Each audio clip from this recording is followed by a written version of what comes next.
So good morning, everyone, and welcome to the Telstra Connected Cycling on Vid series. We've been surprised and delighted, of course, by the success of this series, and a big shout out goes to the Telstra Connected Cycling Pro team of Sandy Woolley, Diane Hannon, Kurt Houston, John Pitchin and Darren Mills and Cam Thomas, and the one and only Anna Mellon. And the big news this week is that we are sponsored by Cisco Webex, as we've been platforming on this, and Cisco has come on board as one of our sponsors, and we thank them very much for their support and their ongoing platform which we use and their partnership. So this series has brought so much connection to our riders, our walkers, joggers, listeners and community every Wednesday morning since March. It brings inspiration and a sense of being together at a regular time, and a new regular time with daylight savings kicking in the southern states, and learn all about our famous, courageous and inspiring people who come along and join us. We've been able to extend our reach, not just from our internal network here in Telstra and at Cisco, but the teams and influence groups in LinkedIn, Facebook and Zwift on our journey. We'd love for you to share any of those things with people who you think will get something out of our Wednesday morning as we try to influence as big a group as possible.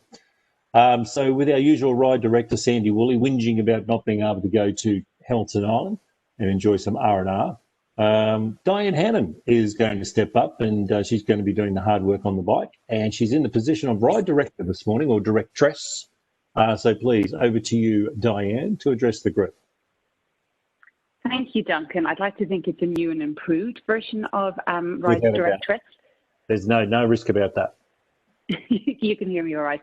So as Duncan said, welcome to our Telstra Connected Cycling on video series. To anybody who's new in our audience, we hope you enjoy what you hear over the next hour and come back again next week.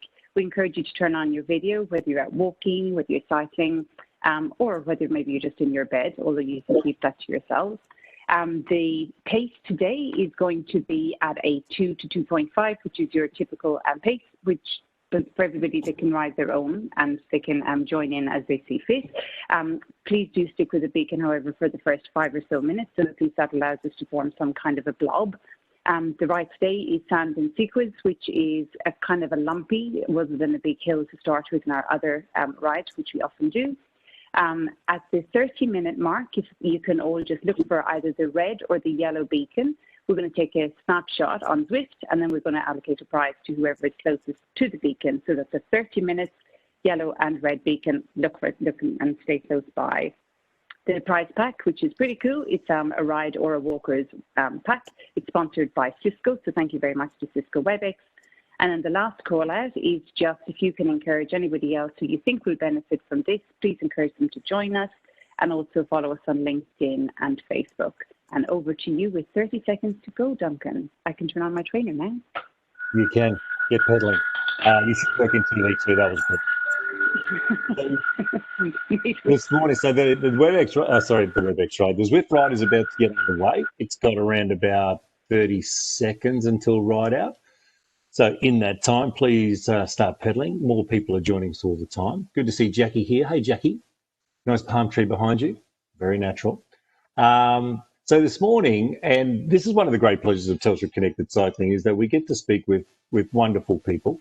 And we've had several Australian representatives join us over, gold medalists at the Olympic Games, representative at the Paralympic Games and others. And this morning we're speaking and connecting with such an outstanding athlete in person in Amy Chapman.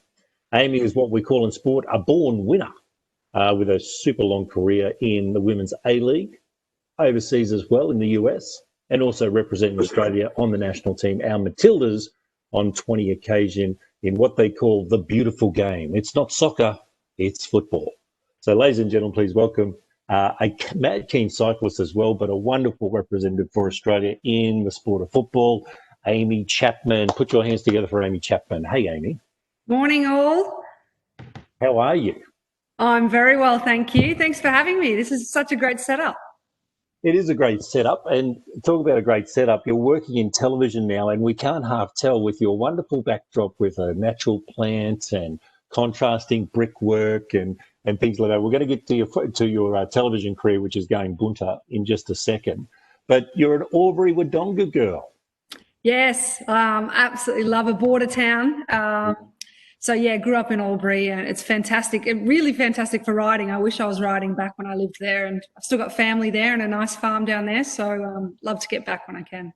But you've ended up in Brisbane and you do the majority of your work up here. You played for the Brisbane Roar for many years, but how did soccer start for you? Because you're a twin.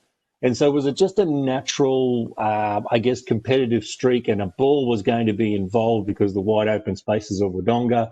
But you're from an AFL family too. So how did soccer, the round ball, edge its way in with you and your twin and the rest of your family? Yeah, it ended up actually, we just tagged along being younger twin sisters to our older brother. He was playing just local football, and we were just having to come along and kick and just wait till he finished training often. So I think Mum just decided to sign us up regardless, and we sort of never looked back from there. We did a lot of swimming, a little bit of cycling when we were younger, and triathlons. We were in the little Albury Wodonga Barbarians Triathlon Club. So we started off with that, and then we just fell in love with football and didn't look back. But you're AFL tragic and a Collingwood tragic, you know, a Nathan Buckley fangirl of some extreme measure. Yes. If they had the WAFL back then, do you think you would have gone with the Sharon rather than football? Absolutely, yeah. I mean, if the times we're in now was when I was growing up, there's no way I would have done anything but AFL. I think I was utterly obsessed with Collingwood. Probably a good thing in hindsight, really. But yeah, it's just great to see there's so many more opportunities out there for this new younger generation coming through. So, but yeah, big, strong AFL family. Yeah, well, okay. So, what did competing in soccer do for you as a young person?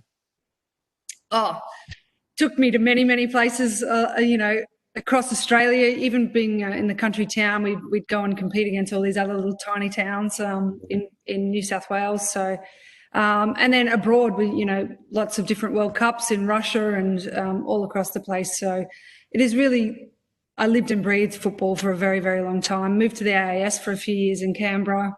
And then sought sunnier pastures up here in Brisbane. But yeah, I think for me, it is a big part of who I am, is this footballing lifestyle, and I just love that competitive drive.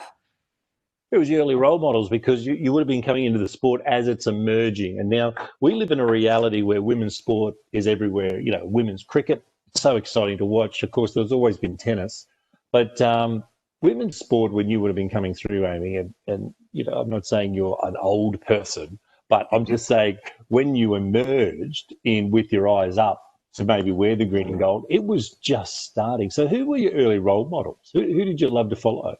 Yeah, when people ask me this, I always think about who was on my wall growing up as a kid, and it was literally, I had, in terms of the Socceroos, I had Harry Kewell, Mark Viduka, Robbie Slater, all those guys up on my wall. So, and I think I touched on this briefly, that when I was younger, I think I was about 8 years old, I just walked into my mum's room and said that I needed to have the same haircut as Harry Kewell, because I was never going to make it as a footballer. So sure enough, my mum did that for me, and I had an undercut for probably 4 or 5 years. So, okay, hang on, stop. Was it Harry Kewell with the bob cut? Was it Harry Kewell with the buzz cut? Was it Harry Kewell with the sucked mango? Which one was it? It was more of a bowl cut with a nice little number 2 underneath. Very aerodynamic. So the early Leeds days. Yes, exactly. Didn't quite have the left foot that he did, but at least I looked the part. Did your twin get suckered into a bowl cut too, or how did the relationship go with you guys? Because if you're mad about football, about soccer, and then Harry Kewell, and then the bowl cut, did your twin go along with that, or was she going in a different direction? No, she did, which makes it even worse. Or was Mum being very convenient with the home haircut jobs? I'm not sure, but so there's 2 Harry Kewell lookalikes in the family. There really was. Twins, yeah. Just we did just look like young boys for quite some time, blending in nicely. When you say blending in, is that an Albury thing? Yes. Yes, that too, boys and Albury. Okay, so you wanted to play like Harry Kewell and things like that. Were you good in the junior ranks? Were you always talented at soccer? Yeah, I think luckily I was blessed with some good fast twitch motor skills there, and I was very much a sprinter in my younger years. So that athletics really crossed over to football.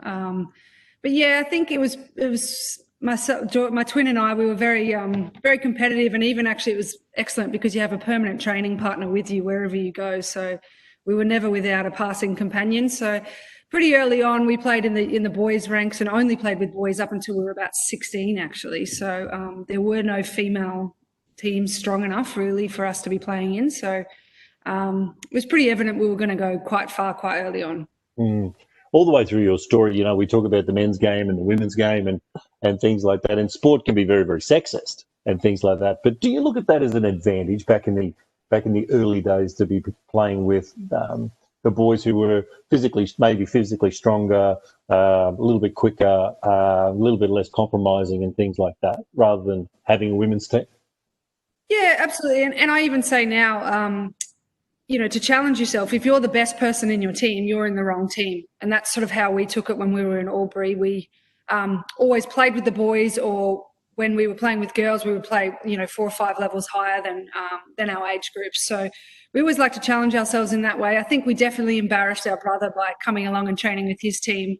Always, you don't want your little sisters coming along and training as a 16, 17-year-old boy, but we did that often. And I think it really is dependent on the team and the culture and whether they embrace you. We absolutely encountered some real characters who at one point even made us prove that we were females. We had to bring in our birth certificates so we could play in a women's competition because this is where the haircuts come in. We did look a lot boys. Really very convincing. So yeah, there was certainly some challenges, but for the most part, people were very, welcoming and encouraging of 2 young females trying to make it. Do you also think playing against the older boys and playing at access a certain amount of courage for you and your sis, like to be able to go out there, because it's so abnormal, like a lot of other young ladies are sort of like going in a completely different direction than taking on a bunch of stinky boys playing soccer, you know what I mean? So do you think that early sort of access to courage sets you up for what we're going to talk about shortly in terms of your rep career? Do you think there was that real sort of like internal engine running with an acceptance of this is going to be tough, this is not normal, I don't want to be normal, let's get into it, you know what I mean?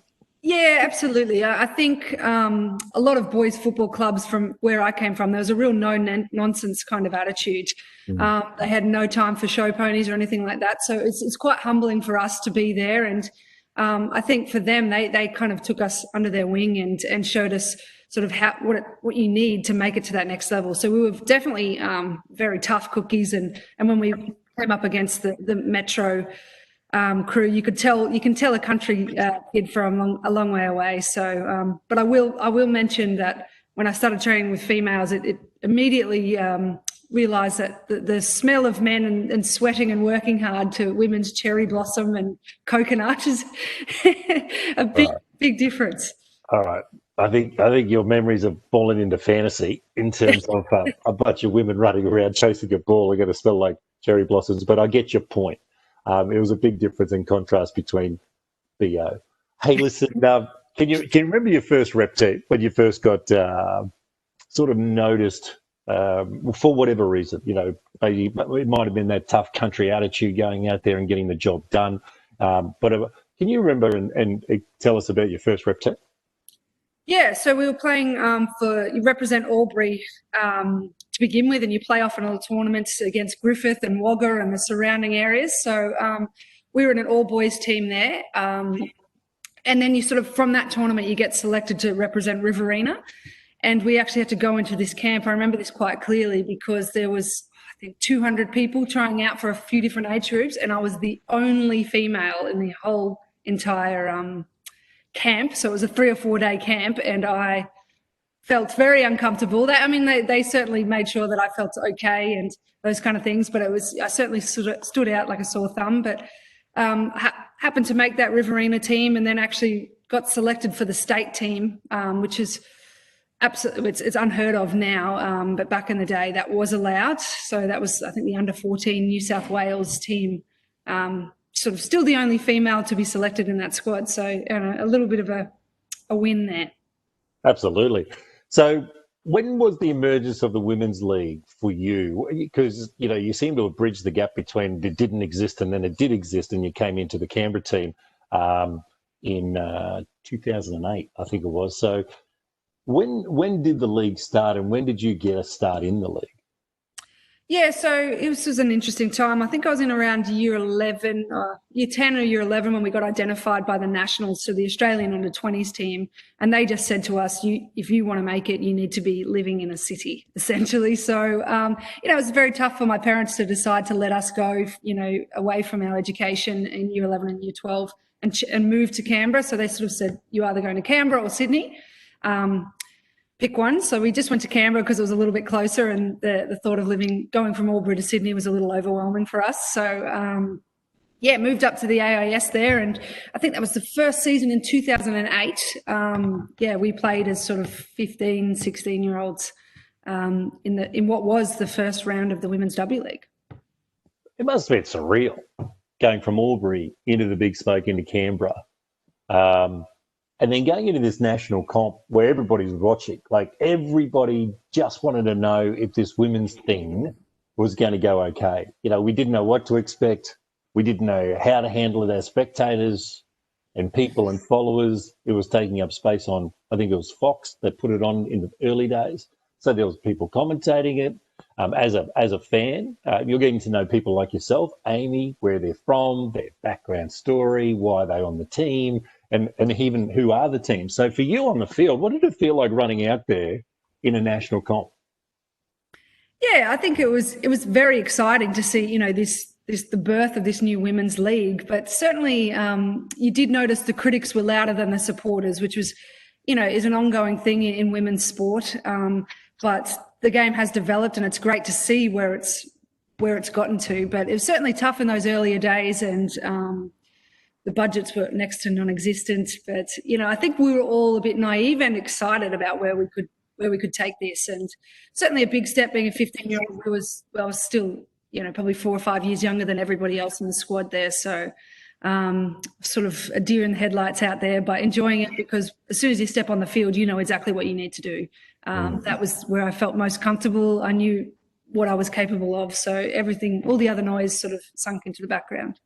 What was it like being in Canberra with the AIS? Because the AIS has been a powerhouse ever since the 80s, and Malcolm Fraser set it up as a reaction to the 1976 Montreal Olympic Games poor showing.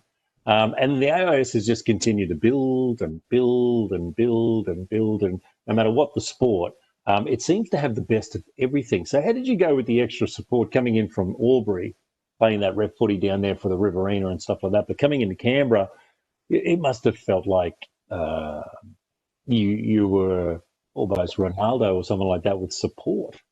Yeah, absolutely. And access to all these facilities, it's not, out with the cows in the backyard.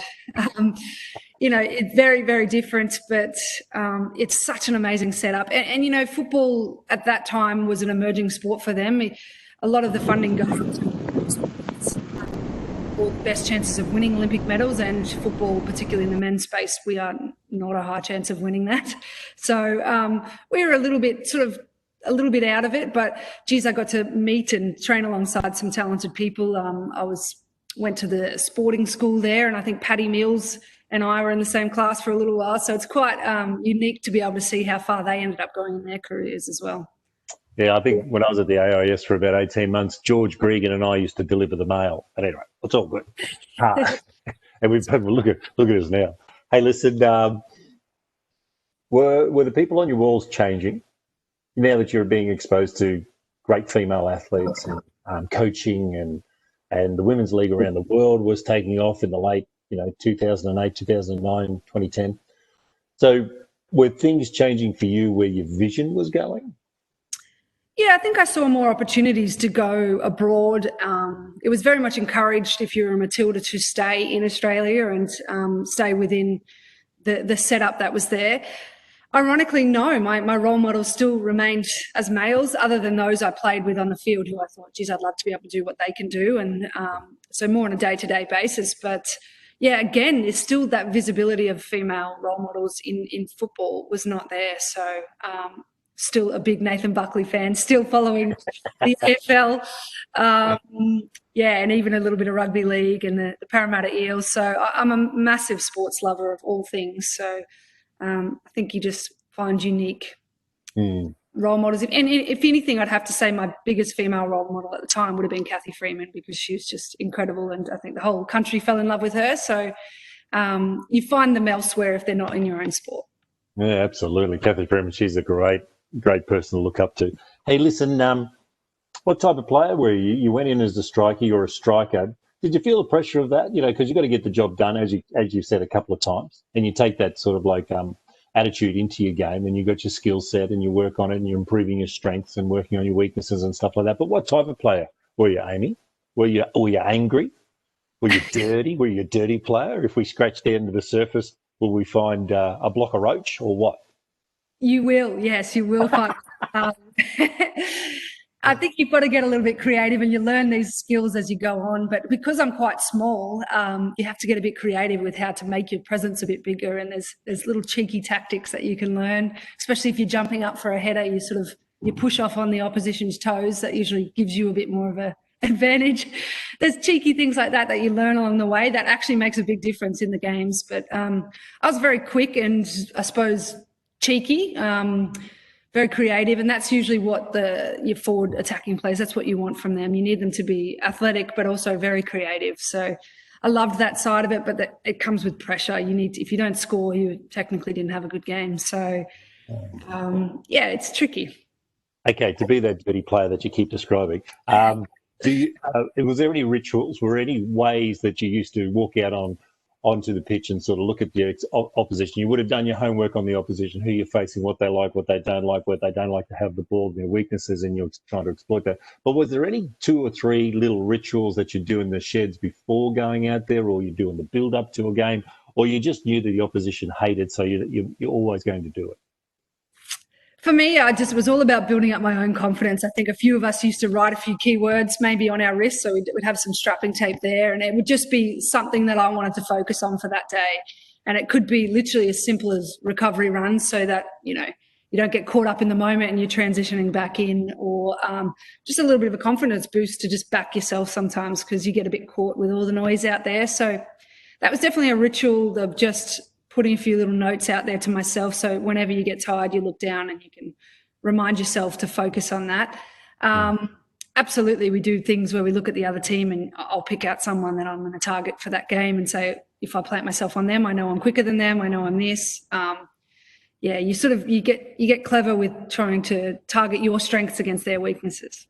Yeah, very good. Hey, people wouldn't really register how much work you have to do to get that skill set with the ball. And as you've spoken about your time in Albury, with your wingman, your twin, and how many hours and things like that. And I've played in a couple of celebrity soccer matches, and I got to tell you, I'm really, really disgustingly bad, and that's why I'm a swimmer. Okay, so there's no running or ball sports involved, and so therefore you're looking for the pool. So I'm always fascinated by how many hours you spend with the ball, and when as you mentioned, Paddy Mills, and you see a basketball and they're never without a ball. You see the baseballers, they're always juggling a ball or throwing a ball or catching a ball. What about soccer players? Were you ever without a ball, and how many hours did you put into it? Never, ever without a ball. And I think one of the key things for us is you can really tell someone who's got great skills and a good first touch, as we'd say, or good techers. And that usually comes down to how much they did some juggling and ball work, even from 12 years and under. So in the Riverina Academy, they used to have a little competition where you had to do 1,000 juggles. So we're 11 years old, 1,000 juggles with the ball. You need to do 100 on your head, and then 200 alternate. So left, right. And looking back, I think it's actually at the time I was like, oh, this is, this is too tough. This is ridiculous. But looking back, I think that's actually what made us so comfortable on the ball. As soon as you get the art of juggling and keeping that up, it stays with you for the rest of your career. Yeah, fantastic. I guess scoring goals is in the same boat. When you start scoring goals and you have that feeling of it hitting in the back of the net and the team sort of jumping up and down and all over you, or winning a game, what is that like? What is that like when you have this growing awareness of what that feels like to put it in the back of the net on purpose, and it's your job? I think you get that moment of being the hero and everybody celebrating with you, and I think that's why you keep coming back. It is addictive, and that's why you love it so much. And it's that sense of reward for all the work that you've done, but also just you can't describe that moment of when you score. Even I scored on the weekend; it wasn't anything to write home about, but it still feels that same way no matter what game you're playing in. It's a relief because of this build up, and you've got a result out of it. So. But ironically, it gets tougher as you get older because you think more. I think there's this ignorance, this youthful ignorance that you have where you're just confident and you try things you'd never try. But the older you get, you've actually got to battle with that mental self who says, should we just keep possession here, or do I have a shot from 100 yards out here? It's the mind starts to, make you overthink. So you start weighing every shot. As you get older, you're starting weighing every shot, and you're starting to take too much strategy involved instead of just being pure, just being in the moment, in the flow, like a young person. I haven't had that many experiences, so I can't think about it and it can't clog me up. And so therefore I can shoot from anywhere. Is that right?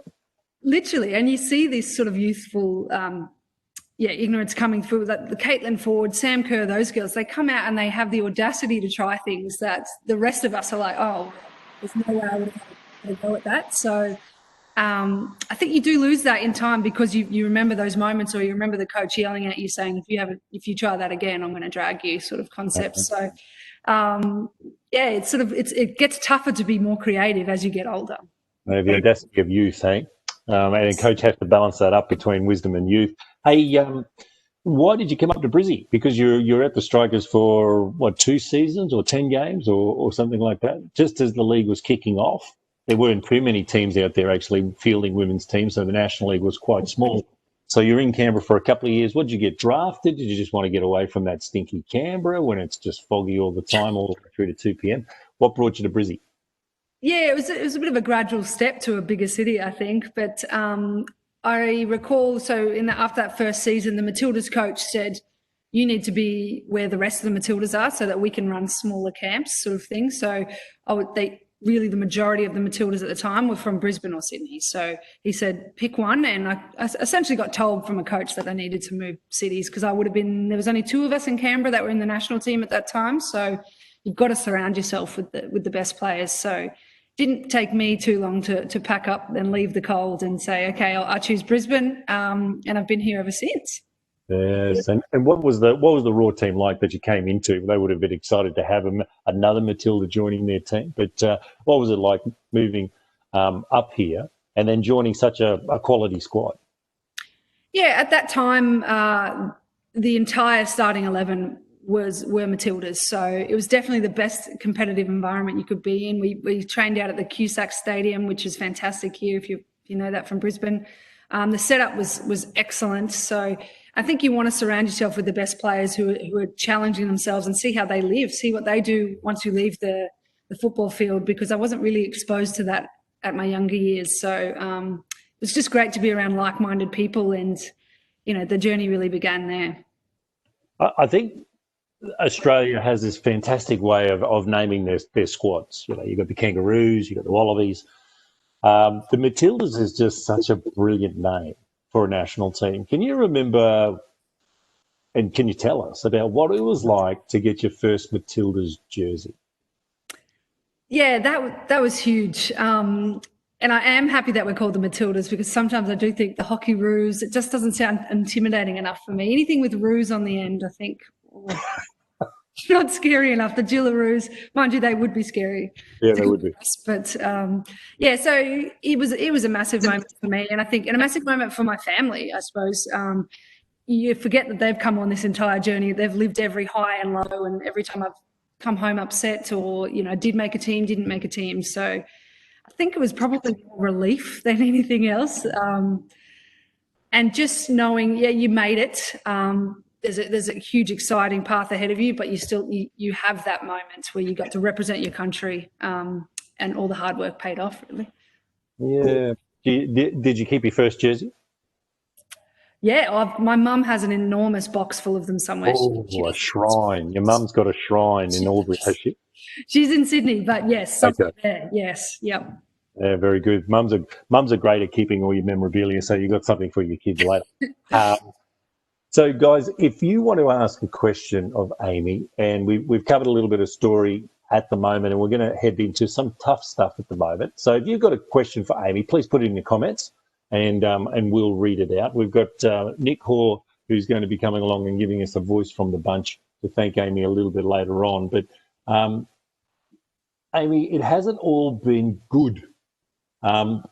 You've been, playing for Australia on 20 occasions, and playing for the Roar for many years. But during that time, your toughness has been on display with your injuries. And, as we were saying, as we were talking in our brief, and as you read your profiles and your backstory and watch a bit of film, I think a lot of your career has been robbed by knee injuries. You've had 7 of them, 3 of them ACLs, and 4 other, a smattering of 4 others.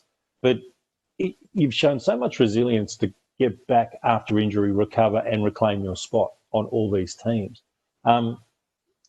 Would you say you're injury prone, or is that something that you just don't talk about as a professional athlete? I would say I am injury prone. Absolutely. I think one of the biggest indicators of, future ACL problems is having a past ACL issue. So, it absolutely tainted my career. And when we say there was 20 games for Matildas, that in that sort of era, that was, you'd probably only get 2 games a year. So that's actually almost 10 years worth of playing. And it was probably similar with the Wallabies and all those kind of things. There was no funding for us as Matildas to go anywhere and play. Whereas now, pre-COVID times, the current Matildas would play 10 or 11 games a year easily. Aside from tournaments, probably up to 20 games in a single year. So it was a lot more dragged out than that probably gives off the impression. But yeah, I think I was 17 when I did my first ACL, and probably really thriving in Canberra. A lot of people talking about, what a talent I could be, and then it all comes sort of crumbling down very quickly. And I think at the time I had no idea how bad of an injury that was. It is, and I'm not sure how much this is spoken about in other sports, but in terms of AFL football, ACL is as bad as it gets, times 5. So, it started a long and tough journey for me. I think when I was 16 or 17, there was never anything other than getting fit again and coming back. And then it gets a bit tougher later on in the years when you start having similar injuries, and it gets tougher to build that resilience up when you start looking at what else you could potentially do in your life. But in your teenage years and early 20s, there's nothing but, I'm a footballer, that's all I know. I'll return to that. So you got such an enormous amount of grunt, Amy, when you think about how an ACL must make you feel when you take the field against top opposition, how you have to trust your body, go at it, not change your game, be in your strength, which is speed, agility, and to be able to be a striker for Australia. How did you build up that courage to always go out there after an injury, a setback, a 6-month recovery, a 12-month recovery, to hit that top level again? It's just extraordinary. Yeah, and there's a lot of mental battles to overcome, because you've got to grow in confidence with your body again, because you're flying in at really high speeds. So you've got to trust that your body can handle it, and you don't want to overthink those moments, because if you hesitate, you get in those same positions. So there's a lot of people who sort of even said at the time, you'll never come back the same. You think about how on earth they thought that was helpful for a young 16 or 17-year-old to hear. But it's gradual, it's baby steps. You begin to just start running, and you build your confidence in running, and then you start training. And then actually, I describe football as a type of mindfulness as well. You can only actually focus on that very next thing that's in front of you. You have to be in the moment. Like, where am I going to move to get the ball? Where's my next pass? So you do get caught very much in the moment. So you can't actually be overwhelmed by all these other things of, should I do this? Shouldn't I do this? You end up just flying in again. So it's a gradual step of building it all back up. It's, I certainly play as aggressive now as I ever did, when I was 16 or 17. Okay, so what you're saying, because this is awesome stuff for everybody on the call, because everyone's going to get a setback, whether it be career, family, health, whatever it is going to be. And so when we talk to champions like yourself, it's always fascinating to hear how you approach getting not over a setback, but around a setback back to your best as possible. And so you're saying that you just took every step. You got into, okay, I'm going to move to this part, and once I'm past this, I'm going to then build my confidence in the next part. And so it was chapter, story, and then bang, you're back in the green and gold, out there playing against international competition with confidence. Absolutely. And once you sort of, post-injury, you're lying there and you're not able to do much, you'd watch your fellow teammates or the Matildas out there doing that, and that just seems so far from anything that you could do. But in time you realise, you know what, all I'm going to do is next week I'm going to the gym, I'm on the bike the following week after that, and you actually just master each step. That's very much that's how I tell my teammates now. We've had a few girls here who've succumbed to ACLs. So that's sort of, if they look 12 months ahead, it's just too big of a step. So just baby steps in terms of building it up. And once you get back into training, you realise, I can do that. Now I can start tackling. You really break it down into smaller milestones, and it makes the whole journey. And mentally, you can't tell yourself, I'm going to go back to playing international level 2 weeks after an injury. You are so far from being able to achieve that. You don't make that decision until a month beforehand when you're physically and mentally ready to go, and it just happens. Yeah, no, it's interesting. So you must share this with young players all the time. Like, you're such a winner, a striker, great position to be on the field and everything like that. You've got so much to share in terms of the highlights, but you've got so much to share also about the courage it takes to get through the lowlights. Do you find yourself in that area more than sort of like, hey, I'll teach you how to score a goal? 100%. Yeah. I find myself picking up people when they're down and talking to youngsters who are having, niggling knee injuries, or whether they do, 15, 16-year-olds who are having these big injuries, and they're just overwhelmed. And then they try and come back exactly this, and they're fearful. They're just full of fear of doing it all again. And it's quite a journey. It's, I think I touched on this. When I was 16 or 17, I came back from an ACL recon. I went to a World Cup at 6 months, which is absolutely unheard of. In fact, they say there's a 12-month minimum now. So that's a long time to be out of the game. It's a long time to be overthinking and to be exploring other things. So there's got to be a better way to keep these young players engaged and feeling confident in themselves. So it is definitely a path where I sort of find myself picking up youngsters and trying to get them to keep going and not be overwhelmed by what is a part of our game, these big injuries. And women are already 8 times more likely to tear their ACLs. How does that work? What is that? Are women born with dodgy ACLs? What's the story there? Really? A number of things. So it's to do with the Q angle of your hips. So women naturally have wider hips, so they load their knees a bit more. It's very much genetics, and when we say genetics, it's actually to do with the collagen fibers that are in your knees. I could talk about this all day. Like your genetic, they tear more easily. And actually, there's a fair bit of science coming into the menstrual cycle and how that works with your hormones and your reaction times.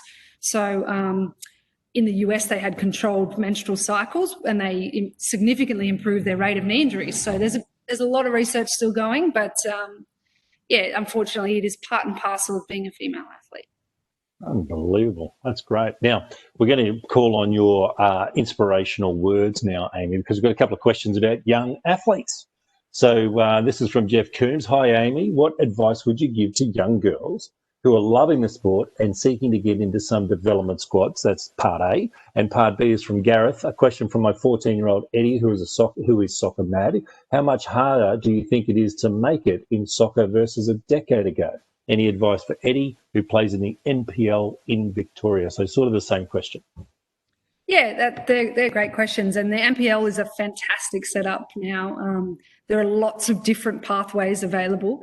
I think some of the key things, if you're sort of under the age of 14, working on the skill sets, so that it is that juggling. It seems a little bit counterproductive. Sometimes people think, you can't juggle on the soccer field, but you can really, really tell when you get into those older years who's done the work when they were young. Okay. So there is no, we used to have a thing called curve coaching, it's essentially skills-based coaching.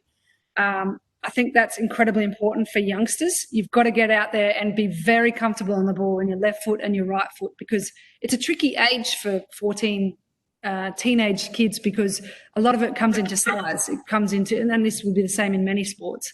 A lot of them get disheartened because they're no longer the quickest. They're not strong. They can't kick as far because some are prepubescent, some are, years ahead of the others. So soccer is very much a skill-based sport. So I would encourage them very much to focus on juggling and their first touch with both feet, and watch football. Watch the English Premier League, watch the W League, watch the A League, watch those, see how they move, see how they read the game. I think that's really important. I wish I did that a lot earlier. Did I answer that? Yeah, and do I think it's easier to make it? I think it is tougher to make it now. There's a lot more people playing the game. There's a lot more boys, and particularly young girls. Women's soccer is the fastest growing sport in the world. So there's a lot of numbers in there, and there's a lot of different pathways. But in saying that, there's a lot more resources and there's a lot better coaches out here.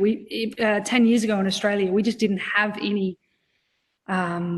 It was very much luck whether you got yourself a good coach or not, because football is not a big sport out here, and it hadn't been. So the fact that we have so many more resources now, and you're getting pro level licensed coaches out here, means I think we'll see this new generations of players will be incredibly talented, but it'll probably be relative. It'll be equally as tough to make it.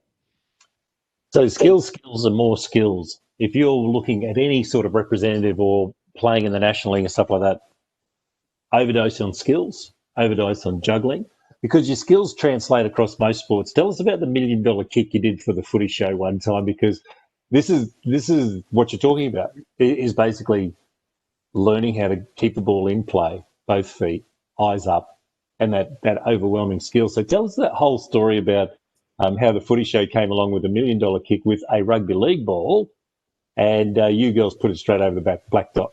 Tell us about that. Yeah.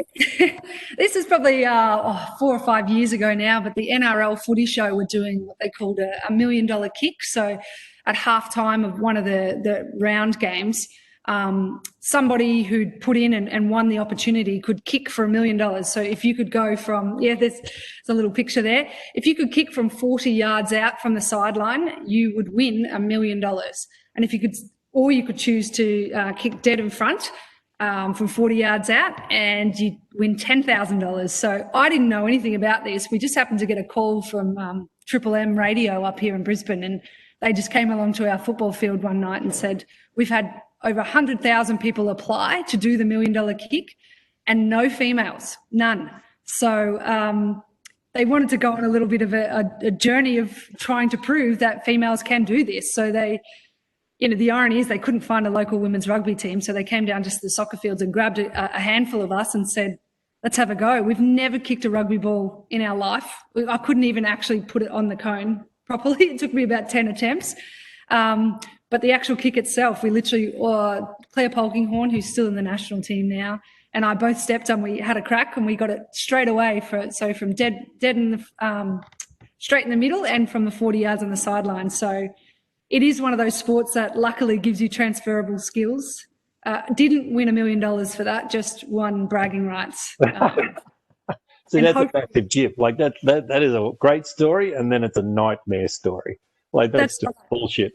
As if the footy show hasn't got $1 million to give to a bunch of soccer girls in Brisbane. Hey, listen, did anyone want to recruit you after that? Because there's some football teams in the NRL who have got $13 million salary cap, and their kickers are shit. Was there any like the Parramatta Eels? Was it the Broncos? Did anyone put up their hand and going, if that's their first attempt, we need to get them in? Surprisingly not. Maybe I needed to push it out there a bit more and do some self-promotion of I'll come on and just take that kick. But we did, even recently, obviously Women's AFL is coming into its own, and they often, even the first couple of years, come out and try and sort of target female football players because they know we can kick and they know we can run. So, up here in Brisbane, it falls on deaf ears a little bit, but coming from Albury, I was like, that is everything I could want. So I have actually played a couple of games of AFL, but that was short-lived as I fractured my clavicle because I'm a grouper and we've been through this. Yeah. So let me get this straight. You've gone on this whole soccer journey coming from an AFL family. You finally get the Sharon in your hand. You line up for the Brisbane Lions women's team, and you break something. Pretty much. Cyclists will relate to this. It's the lack of upper body strength, I think. There was nothing there, and I didn't quite know how to take a tackle too well. So, Were you trying to play in the ruck? I was actually, what was I like? I was on ball. So, and it's just so unpredictable. Whereas football is a lot more predictable. So, very messy AFL. It's very messy. Yes, and my bones didn't enjoy that. So Timothy Waters has got a question here, and he goes, "Thanks, Amy. Inspiring story. I'm also a massive Pies fan, so subnormal at school. So a massive Pies fan and supporter. Can Collingwood go all the way this year?" So that's such a pertinent question, Tim. Thank you. Can Collingwood go all the way this year? And can you believe Mason Cox played soccer? Are tall players hard to match up in soccer? That's a great question. And yes, the Mighty Pies will go there this year. Although, and I mean, it's difficult for me because I'm in Brisbane currently and the Lions are obviously in great form. But I think the Mighty Pies have got it. That was an excellent game last weekend. So I can talk on that for a little while. I didn't even know Mason Cox played soccer actually, but that always impresses me because it's actually those who have had a low centre of gravity usually are the better players. You look at someone like Messi and bowed legs come with the sport as well. You really need to have a good centre of gravity and good balance to change direction quickly. However, there have been some very successful, even Josh Kennedy, who's from a similar area to myself, Jesus, as they call him, he's incredibly tall and incredibly powerful in the air. So you don't see many going very far in football, but when they do, they tend to be superstars and they tend to score a lot of goals. Your soccer took you so far, Amy. Took you to the Australian team, brought you up to Brisbane, but also took you to the US. What was that like going over? You know, it must have been such a thrill to jump in the plane, to be going over there as a international professional soccer player to play abroad. Yeah, and this was one of those moments for me. Coming back from another knee injury, and I just wanted to, I wasn't in the national team at the time. I just wanted to go in and start enjoying my football again. So I think the tide is changing now where you can have a very successful club career in the next sort of, we see the likes of Sam Kerr and Caitlin Ford going and playing for Chelsea and Arsenal, and they can actually build on their club careers. Whereas previously, Matildas, it was like, did you make it to the Matildas? Yes, you made it, or you didn't. So, and that's a big shift that we all want to see change because there's a ton of talented players there and it shouldn't just be a black and white, did you play for Australia or didn't you? So it's been a nice shift. At that time, I actually was choosing between going and playing for Chelsea, which, believe it or not, was £100 a week. And anyone who knows England, you can't afford to live in Chelsea for £100 a week. So I chose to go to Los Angeles, and I was playing for the LA Women's Galaxy team. At the same time, Beckham was there, so that was all a little bit exciting. And it was just a good opportunity to see how, go and play abroad and see how those girls do it. And as a lot of you will know, the Americans are the number one in women's football in the world. So they're very physical, very strong. And I wanted to challenge myself in that way because I'm very technical, but I'm not quite as physically strong. So that's sort of why I chose to go there. And I loved it. I had a blast. Downtown Hollywood with your mate Davey and teammates. That would have been pretty good fun. Did you want to stay longer? Yeah. So the good thing about that was our summers match up exactly with the US's summer. So we played W League summer here. So I chased summer around for about 4 or 5 years. Where I just played the W League here and then again over in Los Angeles. It was fantastic, but it is tough, because you have to put your studies on hold, any other work. And at that time, financially, it wasn't actually that great. But for my enjoyment levels and being very close to Vegas, it was enjoyable in other ways. So that was good. And then when I came back after my third sort of stint over there, I got back in the national team. So then my focus was to just be here and around the team and building on that. Yeah, well, we're still building because the FIFA 2023 World Cup is on the way down here. Like, as a national rep in the Matildas team, all of this must be so exciting. The size of the A-League, the size of the global market, like you said, some of our best players over there in Chelsea, doing well in the EPL. The game is just building all the time. And what can we look forward to with the FIFA 2023? How is that going to change again our view of women's soccer, women's football?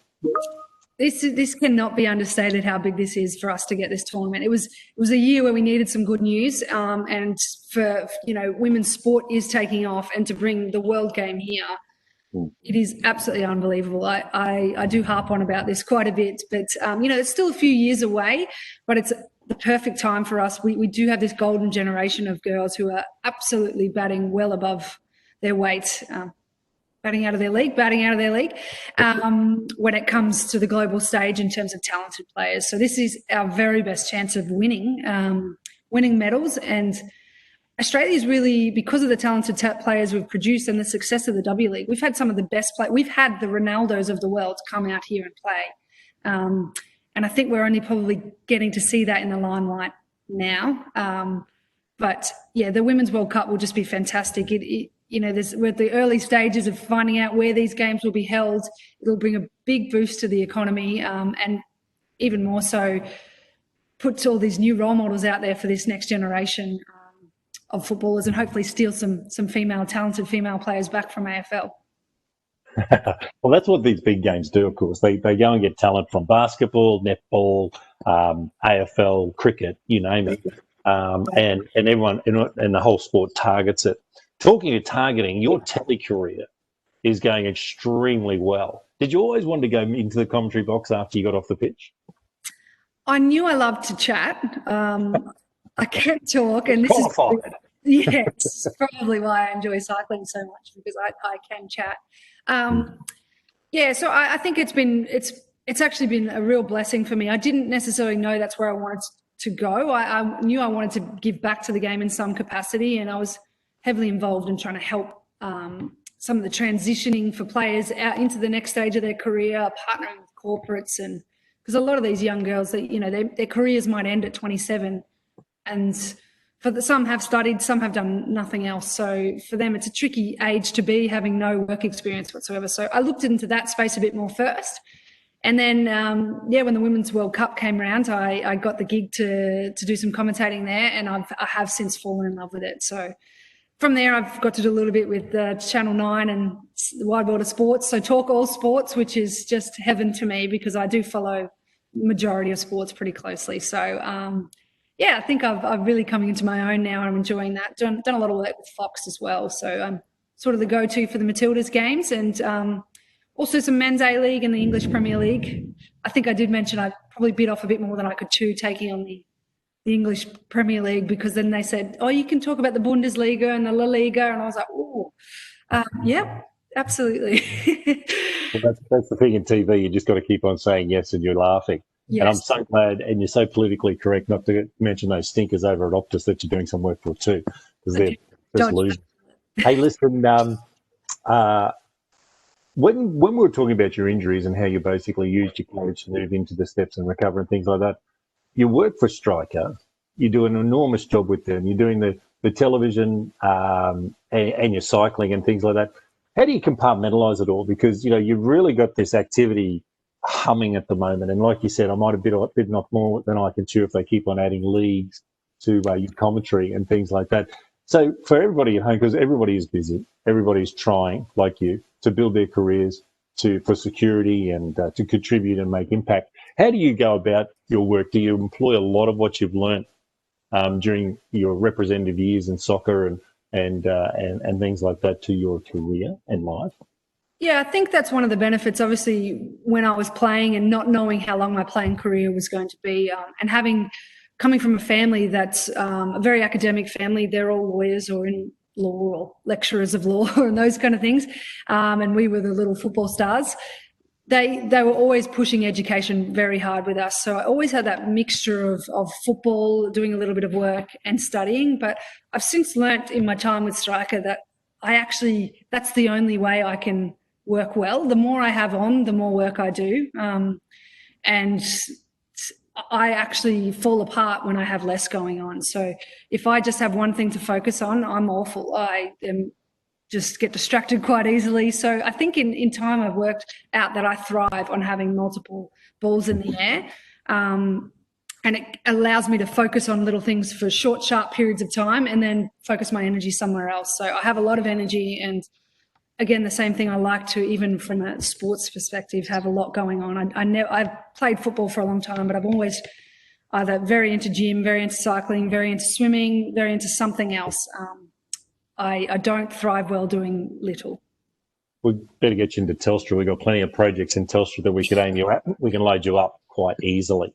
I've got a question here from Frank. Would you advise kids to go to Europe at 15? This is a really good question because sometimes that's what the demand is, right? Absolutely. And we're seeing more and more of it, actually. That's a really, really tricky one. And, you know, it's hard to say no if a kid's standing there with their dreams and you're going to say, no, you can't do that. But nowadays we see there's more talented coaches and resources and setups here in Australia. So I don't actually think it's that beneficial to go over at that young age. And in fact, it can be detrimental. But when there's opportunities there, if you've got the likes of Arsenal Academy and those kind of things where they're signing these kids at literally 8 years old, it is hard to compete. I've had this question a few times. A lot of parents have pulled me aside saying, look, we've got this talented child. This pathway is here for them. And it actually just does come down to the individual family. Can you support that child well enough? Can you give them the balance they need if they are over in Europe? And if you can, then do it if that's where the opportunity is. They're quite professional clubs now, but you just have to, I think the key thing is to pick wisely. Don't go on a whim. There's a lot of clubs out there trying to poach players very young that just do not have the correct setup for them. So I think it's more important where you're going and not necessarily should you go. It's where, and that will help you decide. Yeah, so that parental discernment about support over there is so important. Although it's a well-worn story when you hear Casey Stone and the motorcyclist going over there with his parents at 14, Mark Viduka and your favourite Harry Kuehl going over there to Leeds at 14. You know, just arriving without the support and getting through that. That's not what we're advising. But I've got a mate here in Brisbane, Dale Cliff, who's 16-year-old, just gone over to Athletica, and you know, the whole setup over there and things like that. So great question, Frank. Thank you. And of course, Diane wants to come back to cycling to finish up with, because you are a cyclist. Can we have a photograph of Amy sitting next to her bike looking, I don't know what you're looking at. You're looking regal. You're looking Rodeo Drive. I'm not too sure, but you definitely... You can say that. You're definitely doing a fantastic Vogue move. Have we got that picture, Anna, by any chance? Here it comes. But tell us about your cycling as this comes up. I am a new cycling tragic, actually, and I think I touched on this. The main reason I got into it, my dad wanted me to be a cyclist for my entire life. Every birthday he would buy me some sort of cycling equipment, and I'd keep saying, I like your dad. Is he adopting people at the moment? I could do it a new bike. Oh, you would love him. And he loves it. Beautiful riding around Albury, and he just wanted us. He'd take us out on our cleats when we were like 7, and we'd just literally say, Dad, we only want to play football. So, but now I can see why he loves it so much. I've probably been into it for about 2 years now. In love with my bike. It's my favourite possession. Still learning. I actually thought, a bit naive. I thought I'd just jump into it and be the world's best. But there's a lot to it. And a lot of different skill sets, a lot of different endurance sort of sets. I'm awful on the hills, but I'm very competitive, so I don't give up. In fact, probably I work too hard when I should work smarter, but I'm learning these things. But I absolutely just love the social side of it as well. It is very much my cup of tea. I love drinking coffee. And I think now that I've learnt some fantastic rides around Brisbane, I think the first few times I went out, I had no idea where I was going, or, I was probably a hazard out there on the roads, but now... We all are, Amy, when we get kicked off. What are you riding? I've got a Cervelo, not sure how to say that. Oh, how unfortunate. Hey, listen, with your riding, are you going to look at the big rides? We're partners with Jeff Coombs and the amazing people at the Tour de Cure. Are you thinking about doing that kind of thing and sort of bringing your profile and your mad, keen love of cycling to something like that? I would love to. And I spoke to Di about this. I'm still training quite often at the moment for football, but as soon as that off season comes on, I'm going to dedicate all my time to being on the bike. And I think, I've got all the setup now so that I'm on Strava. I'm trying to be a few Queen of the Mountains here and there. So I think for me, it's something I do want to build on, and I want to get. I just don't do things well. If I'm not in the top 10%, I don't like to pretend that I'm doing it just yet. So you've got to give me a bit of time till I get a bit better. You're primed now for the Tour de Cure and going from point to point and being in the groups and making an impact on cancer and the communities and stuff. You're primed. And you can do it for your TV stuff and all that kind of thing. Like Tour de Cure hates TV. So we're going to just wrap it up now, guys. I'm just looking at our questions. Are all football coaches like Ted Lasso? The only thing I know about cycling. Well done, Brad. I don't know about soccer, probably about cycling too. Well done, Brad. Are they all like that? No, of course not. I love my bike. It's my favourite possession. That's going to be the comment that rings out from this. Dad will love conversation. Now, we've got a very special guest as our voice from the bunch, Nick Hoare. He's home. We're very, very proud of Nick. Nick is undergoing recovery from a spinal injury. And Nick, if you could say thank you and wake up legs to Nick Hoare. Amy, Nick, take it away, mate. On mute, buddy. Hang on a sec. I'm not hearing you, bro. He's off mute, but no voice. Have you got your headphones plugged in, mate? This is the Marcel Marceau, voice from the bunch, Nick Hoare. He's panicking. You don't need to panic, brother. And I'm going to hold up my jersey in the meantime. So good. We love props. Hey, Hang on. Hang on. So good. Is that your first one or your last one? What's this one? One of the more recent ones, I think. They get better in style. Yeah, very good. Because we saw a couple of the early ones now. They're big shopping bags. And then, they've just been coming down and down and down into the condoms. So yeah, they're getting too tight now, I think. That's exactly. Did you get the pic, Anne? Awesome. Have we got Nick up? No, mate. Your computer's letting you down. That's a shame. One sec. He does work for Telstra, everybody. He is technically very, very smart. I think we're going to sell you to Optus, mate, if you can't get this going. Amy, just to tell you a little bit about Nick's story. Nick had a biking accident and unfortunately right at the start of COVID. So basically when he started his recovery, he was alone. The family couldn't go and visit him and, people couldn't come and see him. And the cycling community and the Telstra community and his family were working hard to support him while he was in there. And we, you talk about, falling in love with people. We've got this fantastic cyclist for many years in Germany named Jens Voigt. Okay, you'll fall in love with him too. He's probably better than Nathan Buckley, maybe. Anyway, Jens came on the show and he's had this saying because he's just a brutal guy on the bike and just one of the toughest hombres you've ever seen in terms of the peloton for years and years. And he had this thing saying, shut up legs, and he put it on his bike. And it became this thing, where he'd just attack in the peloton and go on the breakaway and he'd just scream at his legs, shut up legs. You're not the boss of me. And so Nick's come up with his wake up legs because he's going through his recovery. He's going to walk again.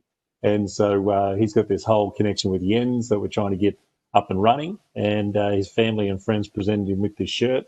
And I'm sorry, your microphone's not working, mate. I'm stealing all your thunder. But he's got this logo now called Wake Up Legs, and we're all right behind him. We can't wait for the day that he is waking his legs up and walking around and going back to that shitty dancing he used to do. That's fantastic. I love that shirt. That's very cool. Yeah, it's very cool. But we've hit 7 o'clock. Sorry about your microphone, Nick. We'll probably get you back next week to do the voice from the bunch. You're such a major part of what we do, and we want to keep supporting you, mate, and stay connected. Love the shirt. Can't wait for mine to arrive. Hint, hint. And Amy, talking to winners gives us so much inspiration on a Wednesday morning, and you've done exactly that. We thank you so much for giving us your time. We look forward to seeing you, even if it is on Optus, commentating. We look forward to seeing you in the bunch riders around Brisbane as you improve and maybe get a better bike. And we'll see you soon on Telstra Connected Cycling. Thank you so much. Thanks, everyone, for coming along. Good to see you, Charles, Jackie, and everybody else joining us. Nick, we'll catch up, buddy, for sure. Keep on going. And we'll see you soon, guys. See you, Tim. See you, Sandy. Thanks, Amy. Thank you, Amy. Thank you, Duncan. That was awesome. Thank you. That was great. Thank you. Bye. Bye.